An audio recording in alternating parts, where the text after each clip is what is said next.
Hi friends.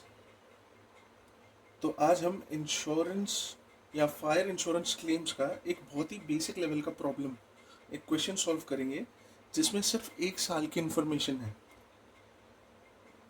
मैं try करूँगा कि जो सोल्यूशन मैं सॉल्व कर रहा हूँ और जो क्वेश्चन हम अभी सॉल्व करने वाले हैं उसका पीडीएफ या एक इमेज फाइल मैं डिस्क्रिप्शन में अटैच कर दूंगा या लिंक कर दूंगा, जिससे आप लोगों को अगर बाई चांस इस वीडियो में कुछ क्लियरली इन्फॉर्मेशन नहीं दिखती है तो आप उसको रेफर कर सके।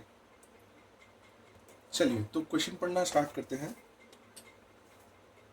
तो क्वेश्चन में बोला गया है कि on 1st of January 2020 a fire took place in the godown of Mr. Ram.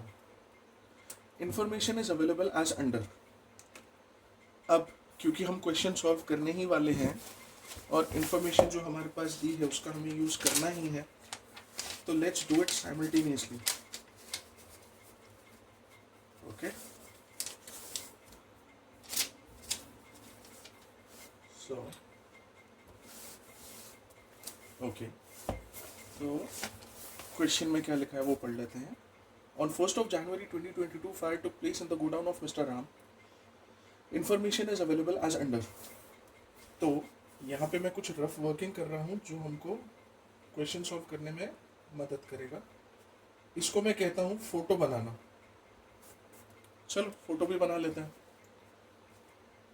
तो हमारे यहाँ पे आग लगी है 1st of Jan 2020 को और हमको ओपनिंग स्टॉक दिया गया है 1st of April 2019 का। तो 1st of April 2019 और यहाँ से लेकर यहाँ तक के हो जाते हैं 9 months। और हमको इन्फॉर्मेशन दी गई है इस डेट पर। तो यहाँ पे हमारे पास ओपनिंग स्टॉक है जिसका वैल्यू है 1,70,000। तो मैं इसको जस्ट शॉर्ट में 1.7 लाख लिख दूंगा। Wages including installation of machine charges 15,000, 95,000। तो ये रहेगा हमारा carriage inwards.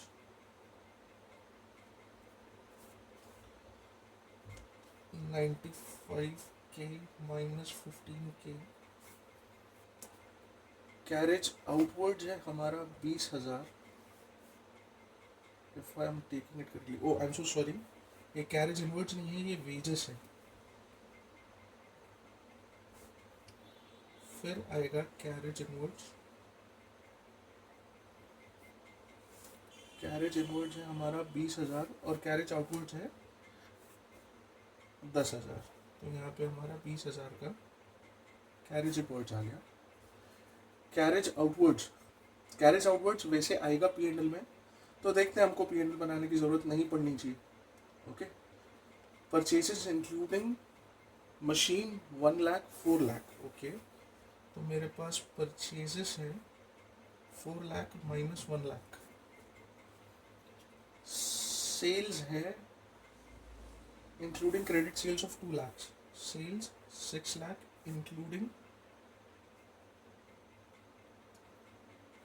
Credit sale of 2 lakh. Gross profit on sale, gross profit 25% on sales. Stock salvaged, salvage stock का वैल्यू दिया हुआ है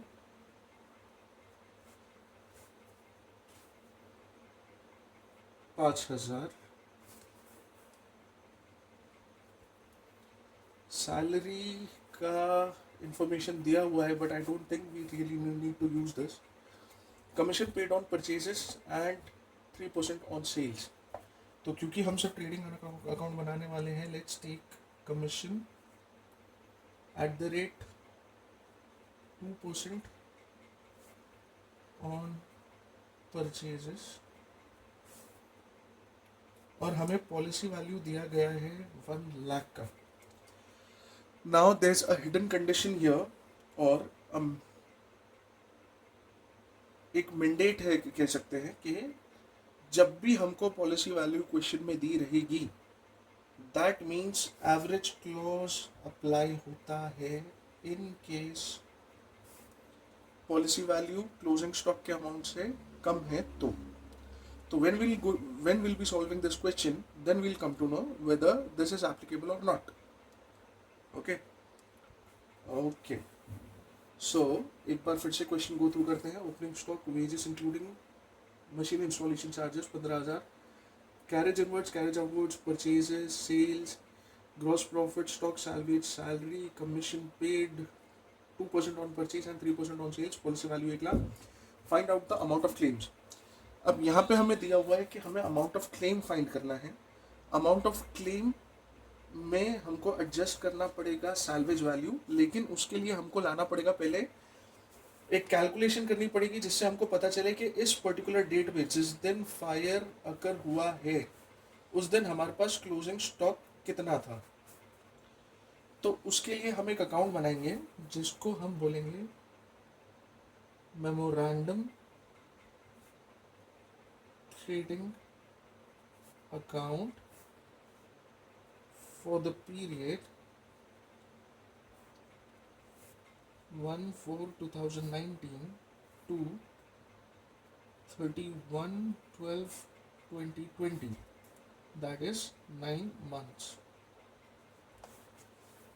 अब वैसे तो हम सबको इसका फॉर्मेट पता है, लेकिन फिर भी मैं अभी एक बार बता देता हूँ. विल ट्राई कि from next time onwards we won't be using this format, और रादर मैं फॉर्मेट ज़बरदस्ती बना के नहीं बताऊंगा, बिकॉज अभी हमारा टाइम है अंडरस्टैंडिंग डेवलप करने का. हमारा प्राइम फोकस रहेगा अंडरस्टैंडिंग डेवलप करने का. तो these are particulars and here we have amount. अब हम क्वेश्चन ये फोटो की मदद से भी सॉल्व कर सकते हैं और यहाँ से भी सॉल्व कर सकते हैं, क्योंकि मेरे पास दोनों का रेफरेंस है. Let me try to solve it with the question itself. Okay, तो यहाँ पे सब जगह 2, यहाँ पे सब जगह बाय. तो very basic thing is opening stock as on 1st of April 2019, amount is 1,70,000. Wages कितना दिया हुआ है, टोटल है 95,000, बट इसमें से हमको 15,000 डिडक्ट करना है which is for machine installation. वो हम इसलिए रिमूव कर रहे हैं because it does not relate to the cost which is being incurred for making the goods available in our godown or shop. That's why we are going to remove this. Okay, then after that we have carriage inwards, which is of 20,000.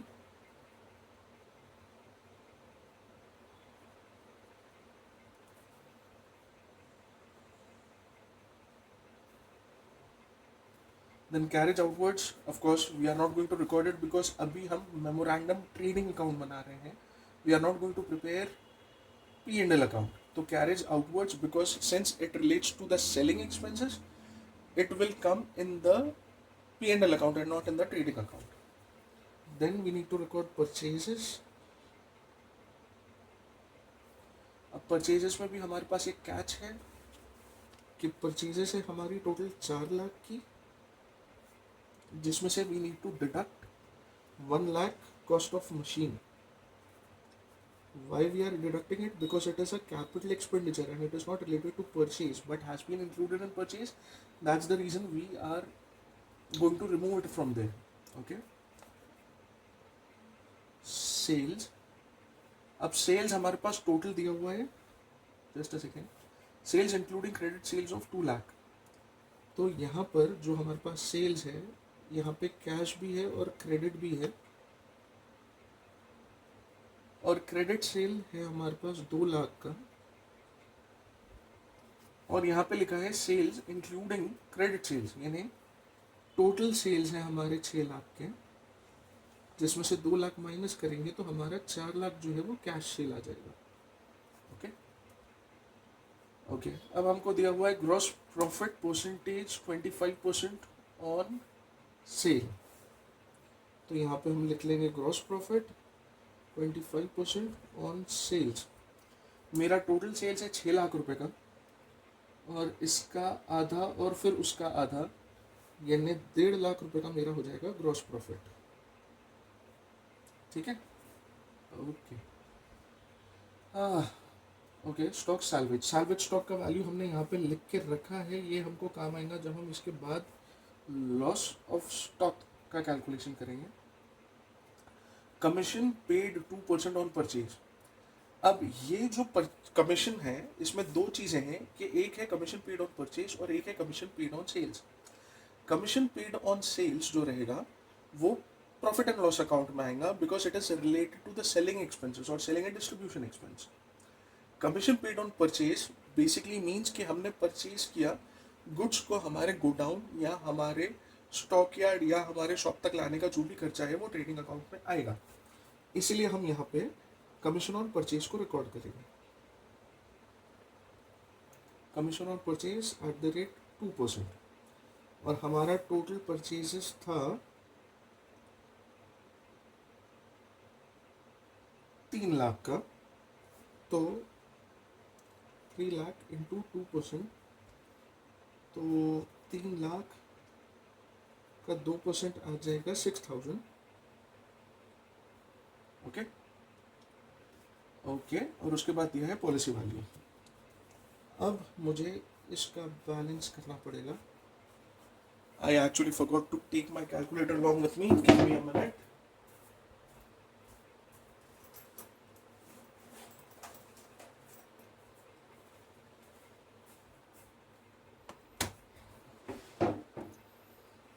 Okay, now I have the calculator with me.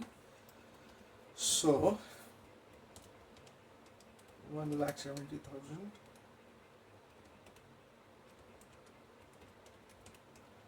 95 minus 15,000 80,000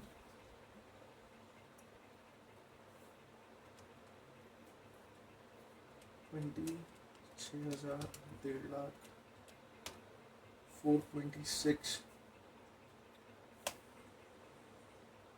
okay,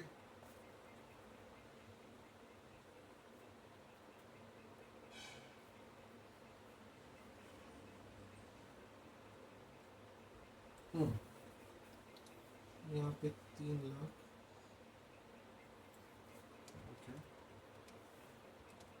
170 plus 80 plus 20,000 plus 3 lakh plus 6,000 plus 1,50,000. So the total is coming 7,26,000 minus 6 lakh. So now the balance here is 1,26,000, और जो बन जाएगा हमारा closing stock. Okay, अब हम calculate करेंगे loss of stock. तो यहाँ पे हमारा बनेगा working note number 1,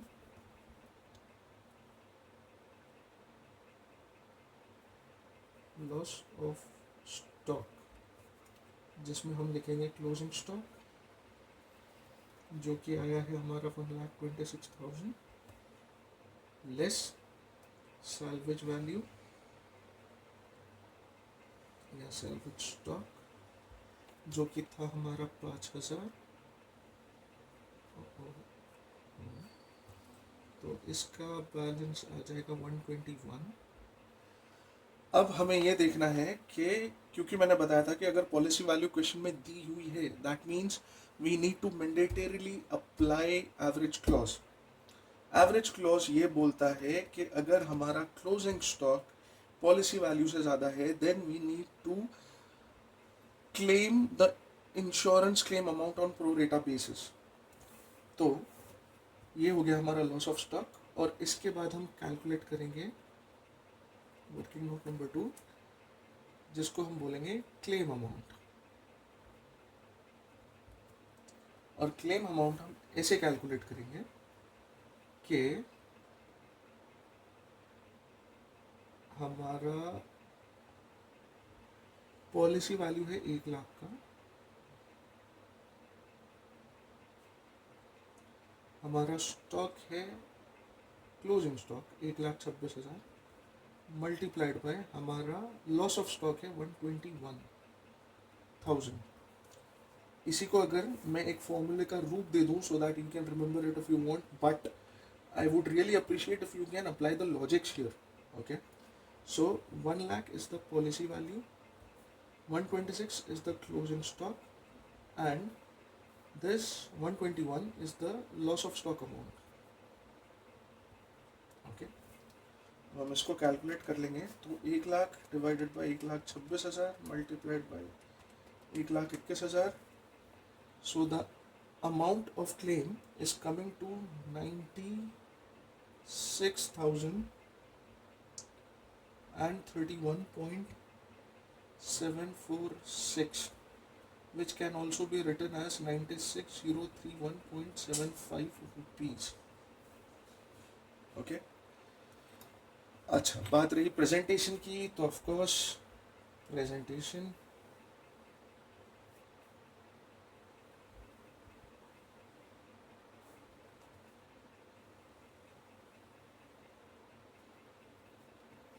this is how it should have been. Okay, and this is going to be your final answer. So this is how easy the chapter is. Of course, there are going to be some complicated questions as well, which we will study in our later or the upcoming videos. Just in case you have any doubts, please ask me those questions, those doubts, those clarifications in the comment section. And yeah, do like, share and subscribe to this channel, and don't forget to push the bell button so that you can get notified whenever the new video is uploaded. Okay, thank you so much. आपने अपना समय दिया. Thank you very much.